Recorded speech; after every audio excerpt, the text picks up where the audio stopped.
Everyone, this video is about linear sequences. So what is a sequence? The word sequence comes from the Latin root sequi, which means to follow. We all know what a sequel is, and we know it's a book or a film which follows a previous book or film. For example, the original Star Wars movie has had 12 sequels since it first premiered in 1977. You may also have heard of the term non sequitur. A non sequitur is something that does not follow. Take, for example, the statement, "He is rich, therefore he is clever." This is known as a non sequitur because just because somebody is rich, it does not necessarily follow that they are also clever. So, in mathematics, what do we mean by a sequence? In mathematics, a sequence is a list of numbers that follows a pattern. And within that sequence of numbers, each number in the list is known as a term. Let's have a look at this first example that we have here. There are 5 terms in this sequence, and we can see that the first term is 2, the second term is 6, the third term is 10, the fourth term is 14, and the fifth term is 18. If we look carefully at the sequence, we can see a pattern. If I take the number 2 and I add 4, I will get 6. Does the same thing happen with the other terms? Yes, it does. 6 plus 4 gives us 10. 10 plus 4 gives us 14. 14 plus 4 gives us 18. So this is known as a linear sequence. It's a linear sequence because the numbers are going up by the same amount every time. If I had to state a rule for this sequence, I would say that the rule was to add 4 to the previous term to get the next term. Now let's look at the second example. We have another sequence here of 5 terms. If we look at this sequence here, let's see if it's a linear sequence. If I take the number 2 and add 2, I'll get 4. Does the same thing happen to the other terms? If I add 2 to 4, I'm not going to get 8, I'm going to get 6. If I add 2 to 8, I'm not going to get 16, I'll get 10. And of course, adding 2 to 16 will certainly not give me 32. So what's really happening in this sequence?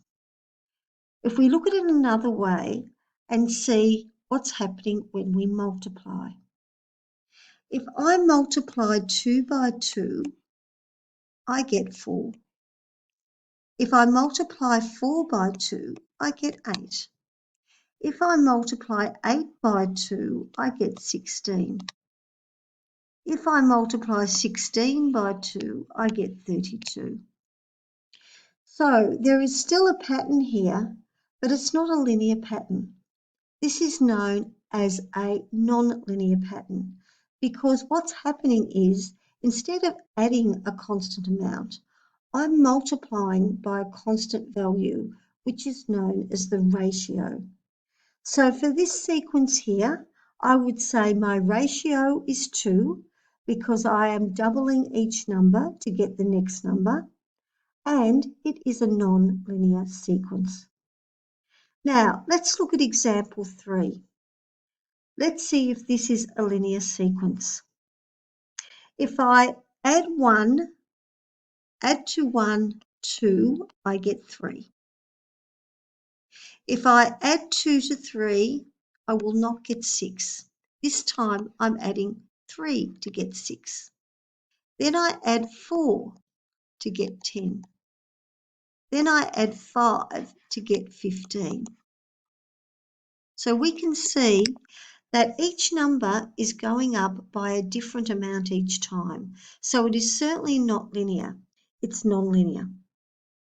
So what is the pattern here? If we look carefully at the difference between each number, we can see that the amount that each number is going up by is changing, and it's actually increasing by 1. The first difference is 2. The second difference is 3. The third distance is 4. The fifth distance is 5. So the difference between each term is increasing by 1. So if I had a rule for this sequence, I would say that the rule is to add the previous difference plus 1. Now let's look at example 4. This is also a non-linear sequence, but it's a tricky one. We'll have to look at this one carefully. If I look at 2 here, I need to add 6 to get 8. Then I have to subtract 4 to get 4. Then I add 3 to get 7. Then I minus 1 to get 6. And then I don't do anything. I don't add, subtract anything. So this is a really funny sequence. What's happening here? When we look at this sequence, we have to look at it in 2 parts. First of all, let's look at the odd numbered terms. Let's look at the first term, 2, the third term, 4, and the fifth term, 6. Are they going up by the same amount each time? Yes, they are. 2 to 4, we're adding 2. 4 to 6, we're adding 2. So it seems that when I look at the odd numbered terms, term number 1, term number 3, and term number 5, they're going up by 2 each time. Now, let's look at the even terms. Let's look at 8. Let's look at 7. And let's look at 6. This is the second term, the fourth term, and the sixth term. What's happening to them? If we go from 8 to 7, we're subtracting 1. If we go from 7 to 6, we're subtracting 1. So it seems that when we look at the even terms, every even term is being subtracted by 1. 8 minus 1 gives me 7. 7 minus 1 gives me 6. So this sequence contains 2 different patterns. The first pattern is that each odd term is increasing by 2 and each even term is decreasing by 1. So this is a particularly tricky pattern with 2 different sequences happening within the one. Let's look at this last example here. This is another example of a non-linear sequence. If we look at 1 to 8, we're adding 7. 8 to 27, we're adding 19. 27 to 64, we're adding 37.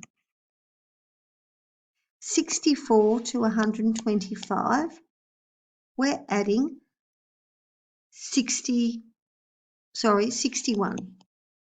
So this is certainly not a linear sequence, and we have to look again carefully at it to check to see what sort of a sequence we've got here.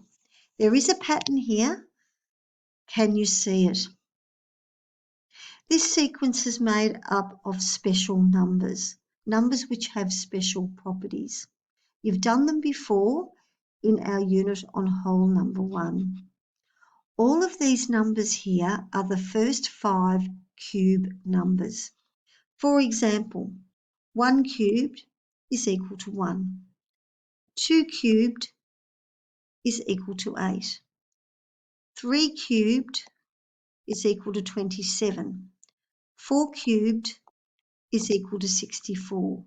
And 5 cubed is equal to 125. So this is the pattern here. All of these numbers are cube numbers. It is a nonlinear sequence. Each term has the special property of being a cube number. Each number is known as a perfect cube. And this is a sequence of cubed numbers. I hope you found this tutorial useful in looking at sequences. Now I'd like you to do some work on sequences and complete your notes. Thank you.